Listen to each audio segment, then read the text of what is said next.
Bloody Mary England की राजगद्दी साल 1509 से लेकर 1547 तक हेनरी के हाथों में हुआ करती थी।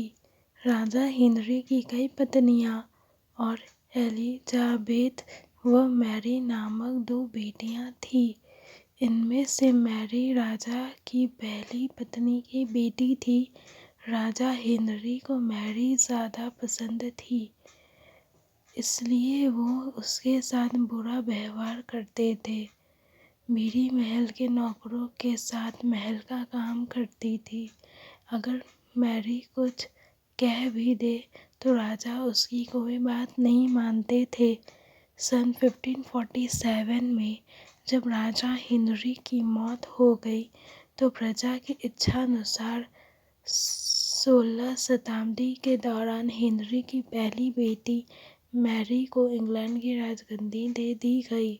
वह इंग्लैंड की रानी बन गई। उस समय इंग्लैंड के हालात बहुत अच्छे नहीं थे।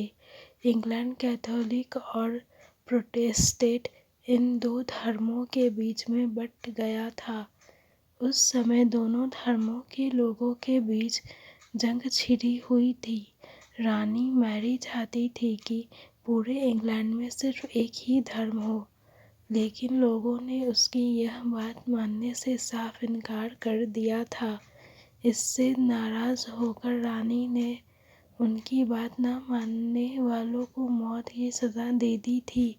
वह ऐसे लोगों को जिंदा भी जला देती थी। रानी मैरी की इस क्रूरता की वजह से इंग्लैंड के लोग उससे नफरत करने लगे। ऐसा भी कहा जाने लगा कि रानी मैरी कुंवारी जवान लड़कियों के खून से नहाती थी। उसका मानना था कि उनके खून से नहाने से वह ज़्यादा दिनों तक जवान रह सकती है। कुछ सालों बाद रानी मैरी ने शादी कर ली और कुछ समय बाद इंग्लैंड में एक खबर आई कि रानी मैरी गर्भवती है और जल्द ही उनके राज्य को उनका नया राजा भी मिल जाएगा। इस बात से हर सभी खुश हुए, लेकिन उस समय रानी मैरी के साथ बहुत ही अजीब घटना हुई।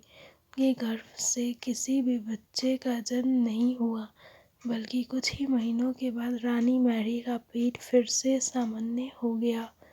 वहाँ के ओझा लोगों ने अपनी तंत्र विद्या से बताया कि रानी मैरी के गर्भ में कोई बच्चा नहीं बल्कि एक भूत आकर निवास करता है। कुछ समय बाद फिर रानी मैरी के गर्भ में वही भूत आकर रहने लगा और वह फिर से गर्भवती हो गई। इस बार भी रानी को कोई बच्चा नहीं हुआ और उस घटना के कुछ ही दिनों के बाद रानी मैरी की मृत्यु हो गई।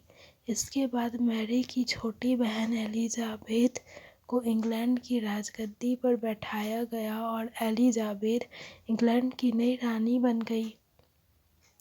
रानी मैरी की क्रूरता की वजह से इंग्लैंड को लोग उसे एक निर्दयी औरत मानते थे।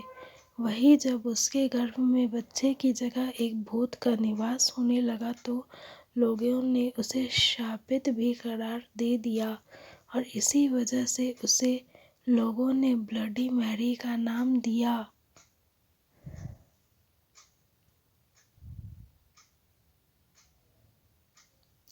इस कहानी से हमें ये सीख मिलती है कि अपनी निजी विचारों व सोच को लेकर दूसरे लोगों पर दबाव नहीं बनाना चाहिए।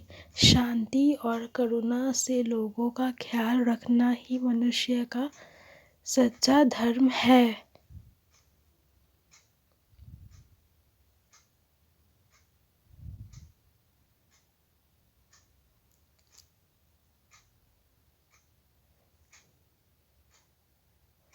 धन्यवाद। अगर आपको मेरी ये स्टोरी पसंद आई तो वीडियो को लाइक, शेयर और सब्सक्राइब करें।